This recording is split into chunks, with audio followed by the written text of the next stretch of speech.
हरे Krishna. Next ले लें। अब देखिए, हमको भक्ति जब हम करेंगे तो बीच में विघ्न आएंगे। विघ्न, इनको माया कहते हैं, जो हमको भक्ति से इधर उधर डुबोने लगेगी। ऐसी बताओ भाई, नेक्स्ट बताओ श्लोक। देखिए, 3 गुण हैं। आपको लगता है माया कोई अलग रूप में आती हो, नहीं। ये जो हम अपने आप को अच्छा समझते हैं ना, अच्छा, जैसे परोपकार कर रहे हैं, गोवर्धन जी की परिक्रमा दे रहे हैं, है ना, स्वाध्याय कर रहे हैं, गीता रामायण पढ़ रहे हैं, तो हम अपने आप को बड़ा अच्छा समझते हैं, अच्छा, हम बड़े अच्छे लोग हैं। ये भी माया ही है। देखिए, जब तक, पकड़िए इस बात को, कौन बात कर रहा है भाई? जब तक ये है दिमाग में, मैं अच्छा हूं, मैं ज्ञानी हूं, तब तक हमारी यात्रा अहम तक ही है, आगे नहीं गया मामला। बस इतना ही है कि हाँ, थोड़ा सा बेटर है उनसे, तमो और रजो से है। ये भी बंधन ही थोड़ा अच्छा वाला बंधन है। आपको जेल में तो डाला, लेकिन बढ़िया घर से खाना आ रहा है, और क्या है, बेड लगा दिया, है तो जेल में ही, जेल से बाहर नहीं है।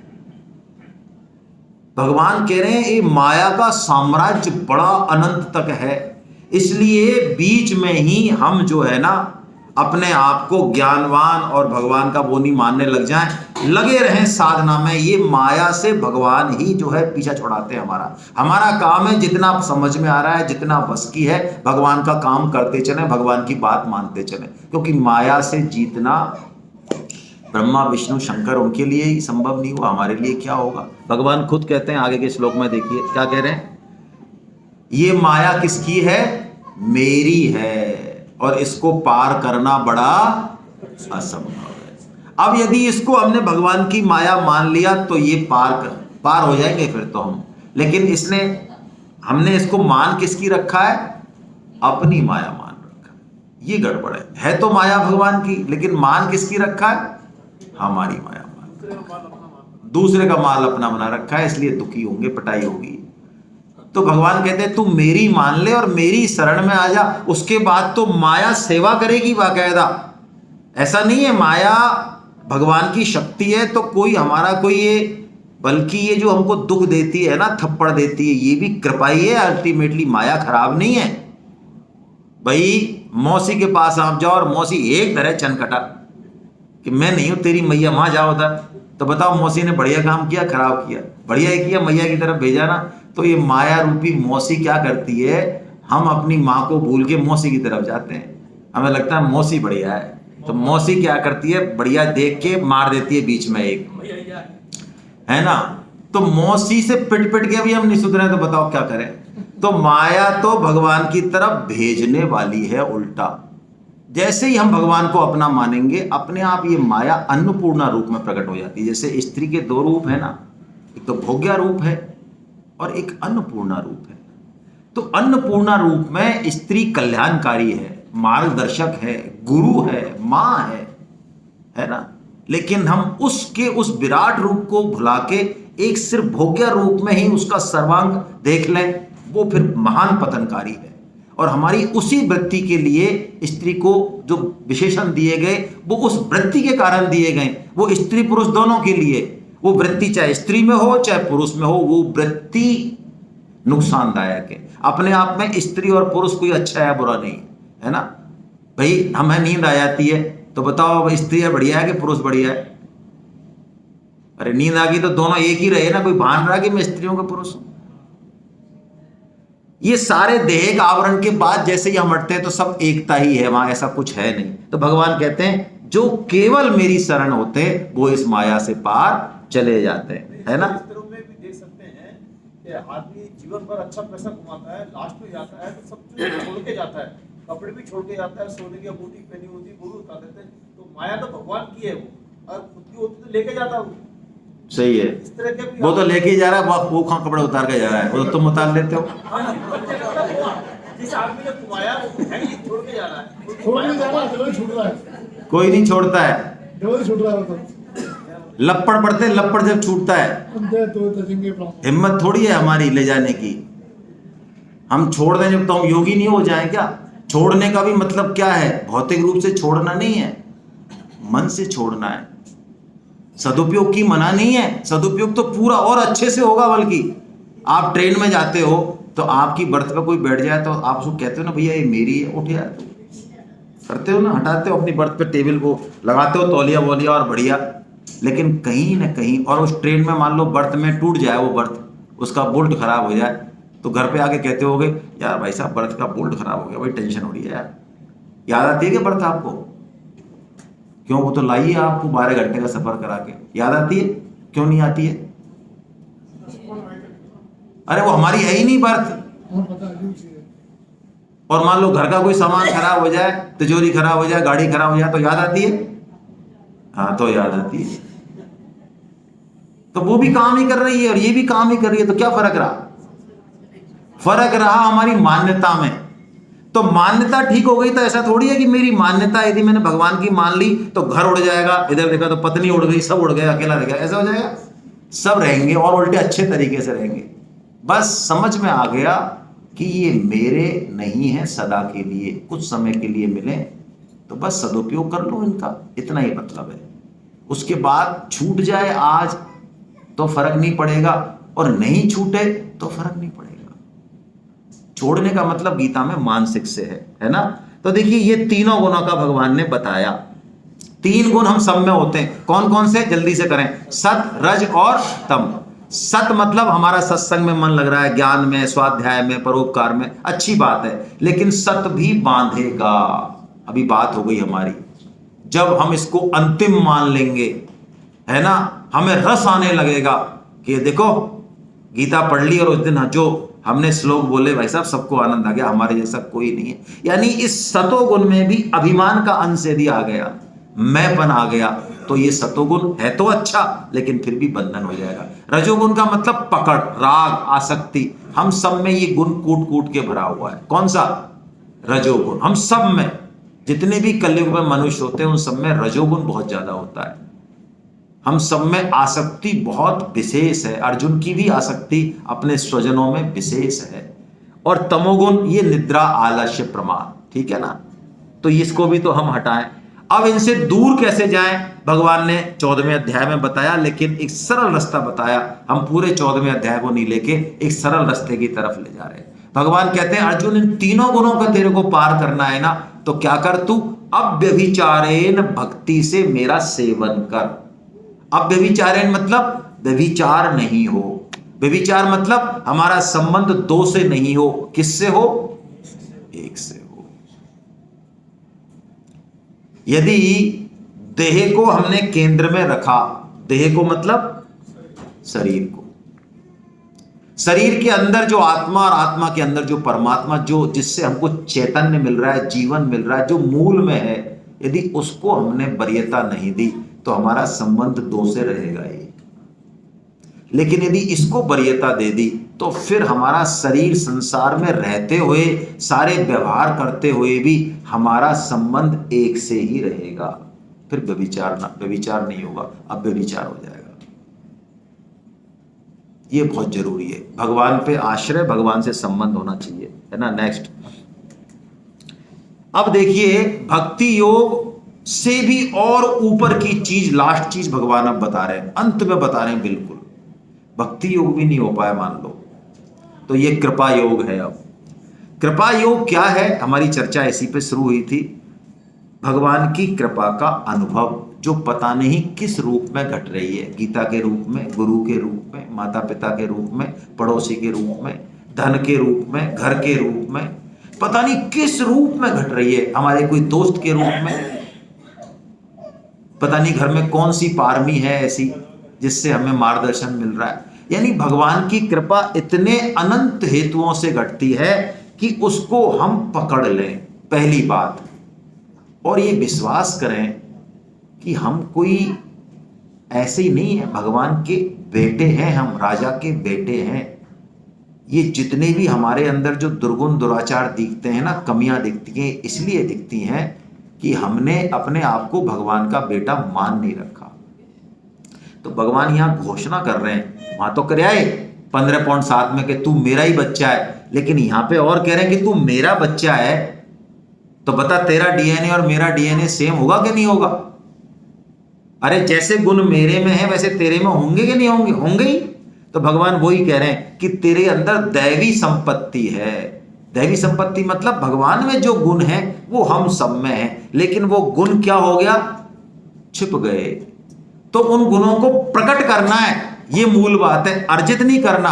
आजकल ध्यान योग इनके शिविर चलते हैं, बड़े बड़े फीस लगते हैं, वहां ये करते हैं कि आप कैसे अच्छे बने, सदाचार सीखो, ये सीखो। अरे सीखना कुछ नहीं है, हमारे अंदर है ही वो सब। सीखे हुए गुण टिकते नहीं है। हमको तो ऊपर जो धूल जम गई है काम क्रोध लोभ की, इसको बस हटा देना है। जैसे ही शीशे के ऊपर से धूल साफ करी, अंदर एकदम से दिखने लग जाएगा। भगवान कह रहे हैं अर्जुन तू चिंता मत कर, तेरे अंदर वो गुण है। और अर्जुन से क्यों कह रहे हैं ये बात? देखिए, जब हमारे अंदर पूरा गुण आ जाता है, कोई जैसे सरलता आ गई मान लो, तो जिस दिन वो पूरी तरह से आ जाएगी उस दिन आपको ये लगेगा नहीं कि मैं सरल हूं। यही इसकी कसौटी है। फिर लोग कहेंगे आपको यार आप बहुत सीधे आदमी हो, तो वो यूं देखेंगे यार कौन से कह रहे हैं, कौन खड़ा है सीधा। और अभी हमारी आदत है भाई साहब आप सीधे, अच्छा मेरे से कह रहे हो क्या? अभी हमारी ये है, जब तक हमको लगता है हम परोपकारी हैं, हम अच्छे हैं, हम ज्ञानी हैं, तब तक मामला कच्चा है। यही पहचान है इसकी। अर्जुन इतने सरल हैं कि उनको अपने गुण नहीं दिखाई दे रहे, तो भगवान कह रहे तू चिंता क्यों करता है, तेरे अंदर सारे हैं, सब हैं तेरे अंदर, ये कह रहे भगवान। अब देखिए इस कृपा योग में जो भगवान ने बताया हमको, क्या बताया कृपा योग में? हम और कुछ ना करें, ये काम तो करें जो महावीर जी कर रहे हैं। ये वो 3 श्लोक हैं जहां भगवान ने वो बात कही जो गीता में कहीं नहीं कही अब तक, अभी तक कही नहीं, कोई तुकतान ही नहीं है, अचानक कही भगवान ने। शायद इसलिए कही हो कि पता है उनको हमारा कि ये सुबह शाम तक बेचारे बहुत बिजी रहते हैं, नौकरी अलग करते हैं, बिजनेस अलग करते हैं, कैसे टाइम निकालते हैं, क्या समझेंगे कर्म योग ज्ञान योग। हाँ लेकिन ये एक काम कर सकते हैं, कौन सा? गीता का प्रचार।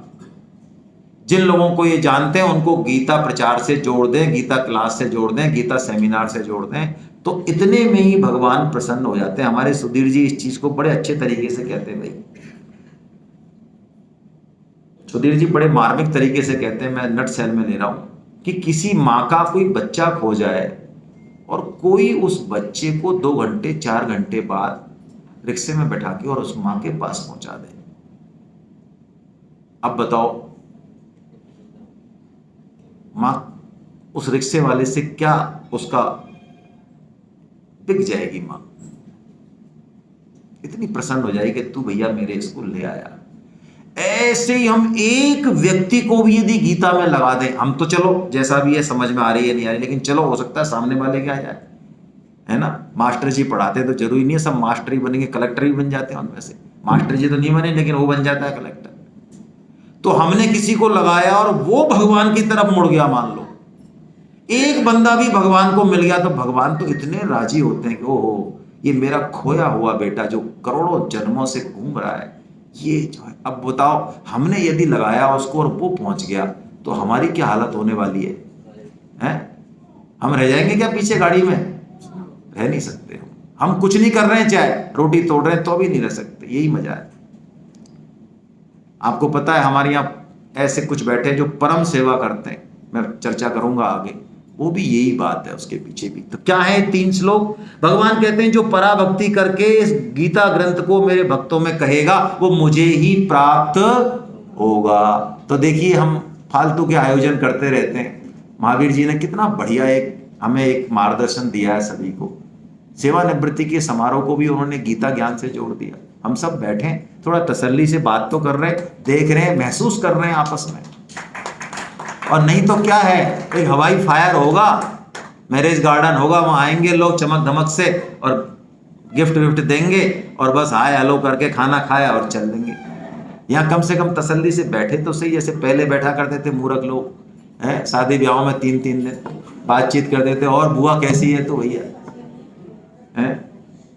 तो ऐसे बैठा दिया महावीर जी ने हमको आज, तसल्ली से। तो भगवान ने कहा कि वो मेरे को ही प्राप्त होगा। इतना नहीं रोके, भगवान ने आगे कहा उसके समान मेरा प्रिय कार्य करने वाला कोई नहीं होगा, ना तो हुआ ना होगा। क्या बात है। यानी हम गीता का प्रचार करें तो भगवान को हम अत्यंत प्रिय हैं भाई, इस बात को बैठा लो आप। कई लोग तो ऐसे होते हैं भाई, कई तो ऐसे होते हैं जो खुद की समेट लें जो ही बहुत हैं, और कई ऐसे जहाज होते हैं, हमारे परितोष गुप्ता जी जैसे बैठे हैं, हमारे महावीर जी जैसे बैठे हैं, ये ऐसे जहाज हैं कि ये 10-20 100-150 और भर लेते हैं। ले तू कहाँ डूब रहा है, आ मेरे जहाज में। ये सेमिनार करा देते हैं जिसमें 100-150 आदमी आते हैं, लाभान्वित होते हैं। ये असली काम है। ऐसे ही पैसे लगाना, बड़े बड़े आयोजन करना ठीक है। आपको कुछ लोग कहेंगे भी, घर वाले भी को टांग खींचेंगे, अरे तुमको क्या गीता गीता लगी रहती है, तुम शादी ब्याह में भी खींच लाते हो इसको। लेकिन चलो कोई बात नहीं, कोई तो लाभान्वित होगा। तो भगवान कहते हैं मुझे सबसे ज्यादा प्रिय है, और भगवान कह रहे हैं जो इसका अध्ययन भी करेगा वो मैं ज्ञान यज्ञ से पूजित होगा। ये अंतिम बात है भाई। नेक्स्ट, अब अर्जुन से पूछते हैं भगवान, और बात पढ़ लेगा, ज्ञान यज्ञ हो गया, और बात, और उतर रहे भगवान नीचे, कोई श्रद्धा से सुन भी लेगा। वाह क्या बात है। यानी ऐसा कभी मौका मिले तो सुने हम, है ना। ऐसा नहीं कि लंच करके और निकल लें पतली गली से कि देखो भाई साहब अब हमने समझ ली पूरी गीता, आपने मेन चीजें तो बताई नहीं, और कुछ बताए हो खास आप? नहीं खास कुछ नहीं, तो ठीक है हम चलें। हाँ ठीक है, बता अब क्या करोगे? अब भाई साहब हम वही करेंगे जो 50 साल से कर रहे हैं। गीता का सार निकाल लेंगे 2 घंटे में, और 50 साल से कर रहे हैं वो सार नहीं निकला अभी। गीता के श्लोकों को तो भेज देते हैं व्हाट्सएप पे, गीता का सार 1 मिनट में पढ़ें, और दुकान का सार, नौकरी का सार 1 मिनट में पढ़ें, ऐसा नहीं बनाया कोई व्हाट्सएप। और नौकरी का सार पढ़ के और आ जाओ इधर गीता की तरफ। पढ़ लिया नौकरी का सार? क्यों बंसल साहब, कितना समय अब रिटायरमेंट में? 6 साल है, तो ये सार पढ़ने वाले हैं अब। चलिए नेक्स्ट, अब अर्जुन से पूछ रहे हैं, हाँ श्रुति परायण, ये मैंने पीछे से उठाया, वही श्लोक है। श्रुति परायण यानी सुनने की ललक पैदा हो जाए। श्रुति परायण का मतलब है जैसे व्यसन नहीं होता आदमी को, है किसी को सिगरेट पीने का व्यसन होता है, किसी को पिक्चर देखने का, जर्दा खाने का। तो व्यसन मतलब ऐसा होता है कि व्यसन आदमी जो है वो कितना भी रोक लो वो कर लेता हो उस व्यसन को। तो ऐसे ही किन्हीं को सुनने का व्यसन हो जाता है। यानी कहीं भी मौका मिले सेमिनार का कुछ का तो पहुंच जाएंगे कि नहीं सुनेंगे यार, भगवान की वाणी का बड़ा मजा आता है ना। हमारे परतोष जी कहते हैं कि हर बार हमें गीता में अलग अर्थ नजर आ रहे हैं। यदि ऐसा आ रहा है, आपको भी लग रहा है, तो कृपा है भगवान की, है ना, अच्छी बात है। नेक्स्ट, अब अर्जुन से पूछ रहे हैं भगवान, हाँ ये मैंने बीच में कृपा का और ले लिया, ये कृपा का भगवान ने एक ढंग और बताया। चलो हम जिंदगी भर कुछ ना कर पाए तो भगवान कहते हैं अंत काल में भी तू यदि मेरा नाम ले लेगा तो तू मुझको ही प्राप्त। लेकिन अंत काल में हमको वही चीज याद आती है जो हम जीवन भर यदि यही किया है, घर गृहस्थी, दुकान, धन, प्लॉट, तो अंत समय भी क्या याद आएगा। इसलिए हमको दूसरी बात हमको नहीं पता अंत समय कब है, इसलिए भगवान ये बात तो कह देते हैं, नीचे कहते हैं अर्जुन इसलिए तू सब समय मेरा ही स्मरण कर। जो हर समय भगवान का स्मरण करेगा, 16 माला भी कोई करेगा तो उसको बहुत चांस है कि अंत समय में भगवान की स्मृति रहेगी। और हाँ कभी तो होंगी, कोई टारगेट दे दो मन को कि 3 महीने में कर ले, तो भाई बता, पूछो, बात करो उससे, तू कब तक करना चाह रहा है। किसी दिन नहीं हो पाए, हाँ कोई समस्या नहीं है। देखो किसी दिन नहीं हो पाया यदि जेन्युइन कारण है तो अगले दिन पूर्ति कर लो उसकी। भाई मान लो 11 दिन नहीं हो पाया, आपने कुछ स्पेशल कोई अनुष्ठान किया, तो कभी ऐसा भी होगा कि आपके जो है फ्री टाइम है, कहीं ऐसा होता है घर में, तब ज्यादा कर ले, कोई दिक्कत नहीं है ना। ऐसा नहीं हो सकता है, नहीं तो 8 माला आज कर ली, 8 माला कल कर ली। हाँ एक सेकंड मैडम कुछ कह रही हैं।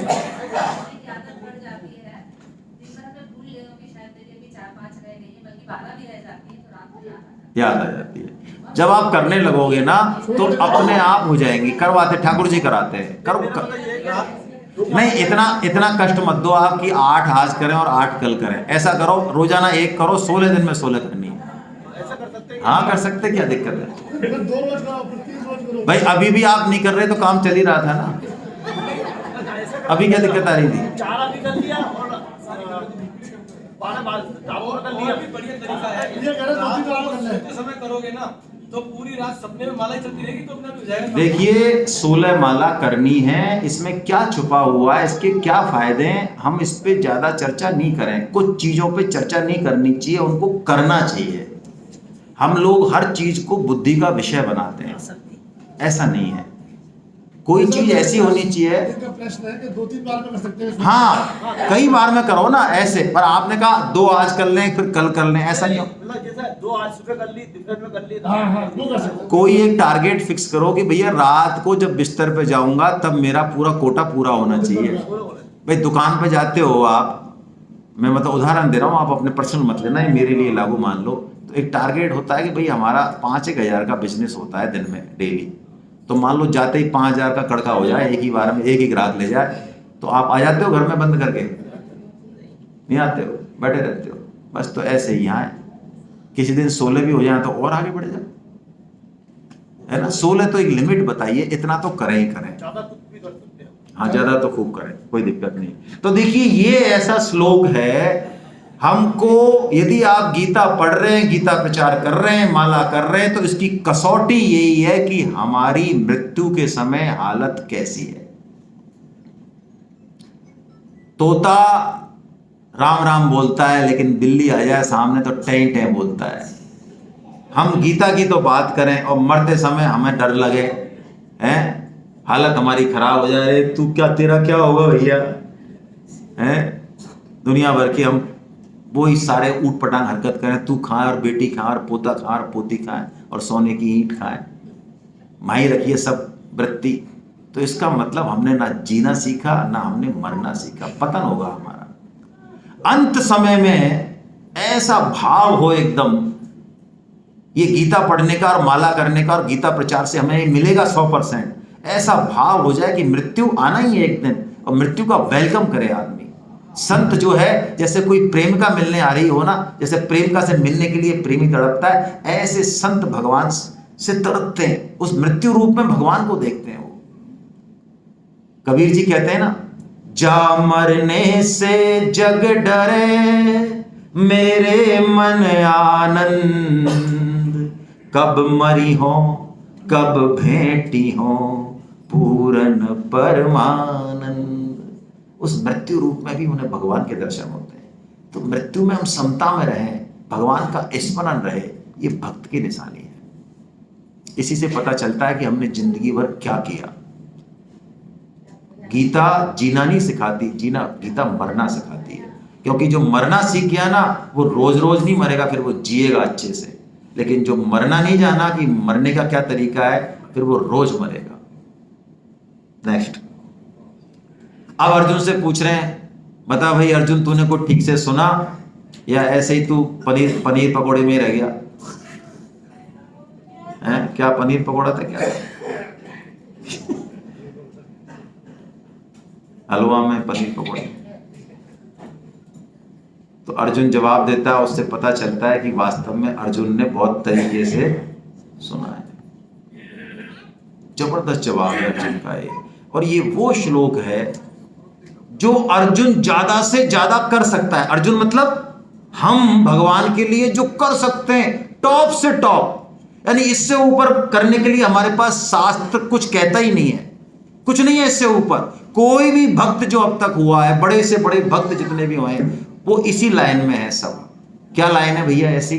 देखिए पहले तो अर्जुन क्या कहते हैं, वो कहते हैं, हे प्रभु आपकी कृपा से मेरा मोह नष्ट।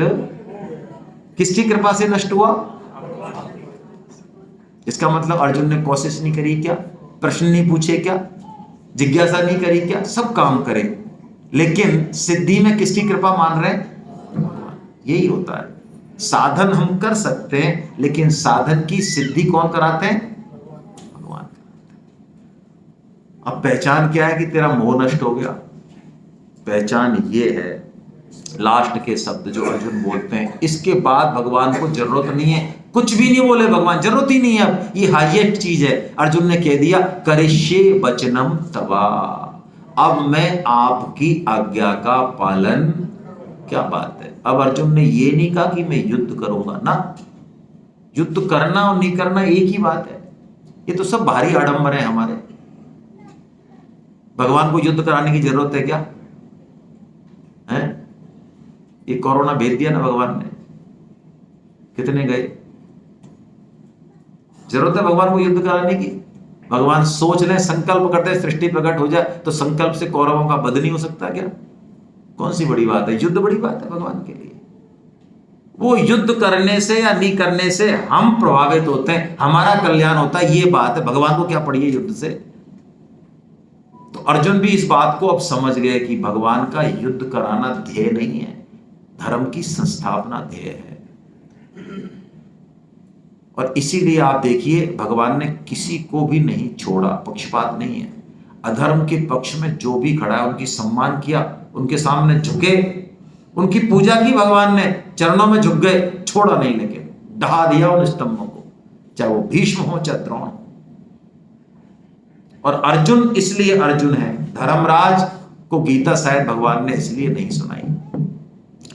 धर्मराज की हमारी तरह ही धर्म की कुछ अपनी मान्यता है, लेकिन अर्जुन जानते हैं धर्म का मतलब केवल और केवल श्री कृष्ण, जो श्री कृष्ण कहते हैं वही धर्म। तभी तो द्रोणाचार्य के लिए जब कहते हैं श्री कृष्ण धर्मराज जी से कि यार तुम ऐसा कह दो अश्वत्थामा मारा गया, धर्मराज ने कहा नहीं वैसा हम झूठ नहीं बोलेंगे, हमारा नाम ही धर्मराज युधिष्ठिर है। भगवान ने कहा अरे भैया कह दो, आपसे ही पूछेंगे, चक्कर ही आपकी इमेज इतनी जबरदस्त है कि जब अश्वत्थामा मरेगा तो द्रोणाचार्य सबसे पहले आपके पास आएंगे। भगवान तो जानते हैं ना फ्यूचर की भी, तो उन्होंने नहीं हम कहेंगे नहीं वैसा, सत्य बोलेंगे हम। तो भगवान का सत्य तो बोलोगे, चलो सत्य बोलो। भीम को कहा बुलाओ उस अश्वत्थामा, हाथी, कोई हाथी का नाम अश्वत्थामा, गदा मारी भीम ने, खत्म कर दो इसको, गदा मारी, खत्म हो गया। और भीष्म चिल्लाया अश्वत्थामा, तो मारा गया, मारा गया। जैसे द्रोणाचार्य ने सुना एकदम से दहशत में आ गए, तुरंत रथ मोड़ा और आए युधिष्ठिर के पास। युधिष्ठिर क्या अश्वत्थामा मारा गया? हमको पता था झूठ नहीं बोल सकता। युधिष्ठिर ने जवाब दिया अश्वत्थामा हतो, तो हाँ अश्वत्थामा मारा गया। नरोवा कुंजरोवा, नर मरा, आदमी मरा कि हाथी मरा ये मुझे नहीं पता। भगवान ने सुनने नहीं दिए बात, बीच में ढोल नगाड़े बजवा दिए। इतनी प्लानिंग थी भगवान श्री कृष्ण की। लोग कहते हैं भगवान श्री कृष्ण ने अधर्म का सहारा लिया। भगवान श्री कृष्ण अधर्म कर रहे हैं, वही सबसे बड़ा धर्म है। हम धर्म की परिभाषा समझें, हमारा धर्म कायरों का धर्म है, नपुंसकों का धर्म है हमारा धर्म। हम धार्मिक होके भी कहीं से भी धार्मिक नहीं है। भगवान श्री कृष्ण धर्म की संस्थापना के लिए भीष्म हो, द्रोण हो, कर्ण हो, सबको ढहा देते हैं, और उनकी कोई पक्षपात नहीं है उनसे ना। कोई कर्ण, भीष्म, द्रोण, इनकी इज्जत जितनी भगवान श्री कृष्ण कर सकते हैं, किसी की हिम्मत है? मरने से पहले और मरने के बाद संभव ही नहीं है, असंभव। तो भगवान कह रहे हैं करिष्ये वचनम तव, अर्जुन करें नेक्स्ट, मैं तुम्हारे वचनों की पालन करूंगा। और इस कृपा योग का अंतिम सेकंड लास्ट श्लोक, संजय भगवान के भक्त जो सुना रहे हैं गीता, रोंगटे खड़े हो रहे हैं। संजय अपने गुरु व्यास जी की और भगवान श्री कृष्ण की कृपा का कैसा अनुभव कर रहे हैं। जो भगवान की कृपा का अनुभव करेगा ना अपने जीवन में, उसको तीनों योग मिल गए एक साथ, एक साथ। रामकृष्ण परमहंस जी को बचपन में सिर्फ, जैसे ये उड़ती नहीं है, ये क्या पक्षी उड़ते हैं, एक कमांडर इन चीफ होता है, पीछे पीछे उड़ते हैं, फिर वो ऐसा क्या बोलते हैं उनको, कौन से पक्षी होते हैं वो, एक कबूतर नहीं होते हैं, वो राजहंस टाइप होते हैं। तो इस एरे को देख के, इस व्यू रचना जो पक्षियों की होती है, इसको देख के रामकृष्ण परमहंस जी देखते देखते समाधिस्थ हो गए, समाधि में रहे घंटों, पूरे 24 घंटे। उस प्रकृति में ही उन्होंने उस परमात्मा के तत्व को, उस अद्भुत सृष्टा को अनुभव कर लिया, सिर्फ उसी से, कुछ नहीं जरूरत। एक सृष्टि के कण कण में, जर्रे जर्रे में वो तत्व मौजूद है। हम महसूस तो करें, हमारे जीवन में मौजूद है। संजय महसूस कर रहे हैं कि मुझे गीता मिली भगवान श्री कृष्ण के मुख से डायरेक्ट, मैंने विश्वरूप देखा, मेरे व्यास जी, मेरे गुरुदेव को प्रणाम। और संजय को तो एक बार मिली, अर्जुन को भी एक बार मिली। अर्जुन के पास कोई टैप रिकॉर्डर नहीं था कि लाओ महाराज बोलो, आप बोलो फटाफट, मैं बाद में सुन लूंगा, यार अभी समझ में नहीं आ रही है। था क्या? 45 मिनट में खत्म कर दी और दोबारा सुनाई नहीं है जिंदगी में। अर्जुन ने प्रश्न भी किया बाद में, भगवान ने दोबारा नहीं सुनाई। हमारे ऊपर कितनी बड़ी कृपा है कि हम इसको 10 बार सुनना चाहें, 10 बार अवेलेबल है। ये कितनी बड़ी कृपा। इसलिए संजय कहते हैं अंतिम श्लोक कि यत्र योगेश्वरो कृष्णा यत्र पार्थो धनोधरा तत्र श्री विजया ध्रुवा नेत्र। जहां भगवान श्री कृष्ण है और जहां अर्जुन है, वहीं श्री है, वहीं विजय है, वहीं भूति है और वहीं अटल नीति है। ऐसा मेरा मत है। भक्त का मत भगवान का ही वचन होता है। भक्त जो कहते हैं वो फाइनल है। भगवान की भी ताकत नहीं कि उसको काट दें। परम श्रद्धेय सेठ जी महाराज ने ये बात कही कि यदि कोई मेरा एक बार दर्शन कर ले, उसका पुनर्जन्म नहीं होगा, यदि उसको विश्वास है तो। और संतों का दर्शन शरीर से होता है कि वचनों से होता है? तो हमें मिल रहे हैं ना सेठ जी के वचन। स्वामी जी ने कह दिया तुम पुकारते रहो, हे नाथ मैं तेरा हूं, फिर तुम कैसे भी हो। हिम्मत नहीं है भगवान की जो आपको अपने धाम में नहीं बुलाए। और हमें इस बार ऋषिकेश गए तो एक करनानी जी उनके साथ रहे। उन्होंने कहा जब आप धाम को चले जाओगे ना, स्वामी जी की बात पे विश्वास करके, किया धरा तो कुछ नहीं ज्यादा, लेकिन आपको विश्वास है स्वामी जी की बात पे, तो चले जाओगे। तो भगवान पूछ सकते हैं यार तुम कहां से आ रहे हो, rejected piece?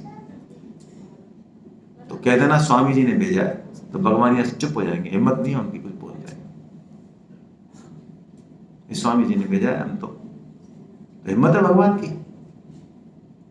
Swami ji recommend करते हैं, गुरु रिकमेंड करते हैं, भगवान की हिम्मत है? हिम्मत नहीं है। ये कृपा योग भगवान का, संतों का कृपा योग।